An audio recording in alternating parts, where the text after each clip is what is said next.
प्रिय परिवारों, आज हमें एक नई शुरुआत की आवश्यकता है। यह वक्त है उस चेतना को जागृत करने का जो व्यस्तता में कहीं खो गई है।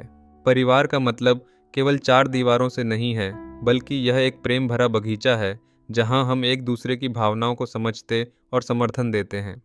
हमें यह याद रखना चाहिए कि हर बच्चा एक नई शुरुआत के साथ इस धरती पर आता है। वह संभावनाओं की चिंगारी लेकर आता है, जो हमें यूनिटी, सहयोग और दया की आवश्यकता है, ताकि वह चिंगारी एक उज्जवल रोशनी में बदल सके। हमारे बच्चे माता पिता की हर क्रिया को देखते हैं। यदि वे घर में तनाव देखते हैं तो वे झगड़े सीखते हैं, किंतु जब वे एकता, सहयोग और प्रेम का वातावरण देखते हैं तब वे जीवन में सही मूल्यों को सीखते हैं। हमें ध्यान रखना चाहिए कि अगर परिवार में शांति नहीं है तो बाहरी दुनिया में बदलाव की क्या उम्मीद की जा सकती है।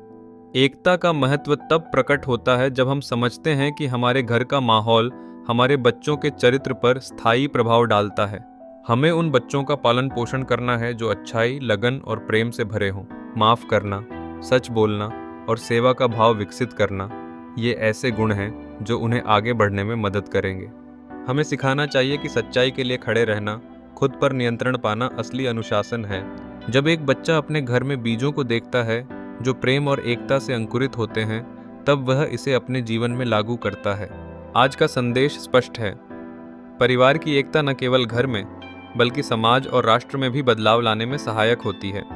हमें सरकार का इंतजार नहीं करना चाहिए, बल्कि हमें अपने बच्चों के लिए एक आदर्श बनना चाहिए। छोटी छोटी शुरुआतें जैसे एक दूसरे को समझना और सहयोग करना हमें एक मजबूत बुनियाद बनाने में मदद करेंगी। शांति, प्रेम और एकता को हमारे परिवार की प्राथमिकताओं में शामिल करें, तभी हम इस दुनिया को सकारात्मकता और संजीवनी शक्ति से भर सकते हैं। अपने घर को एक मजबूत आधार बनाइए और उस आधार से पूरे राष्ट्र को मजबूत बनाइए। सभी परिवारों को एकजुट होकर आगे बढ़ना होगा, क्योंकि जब परिवार मजबूत होंगे तब राष्ट्र भी स्वाभाविक रूप से मजबूत होगा।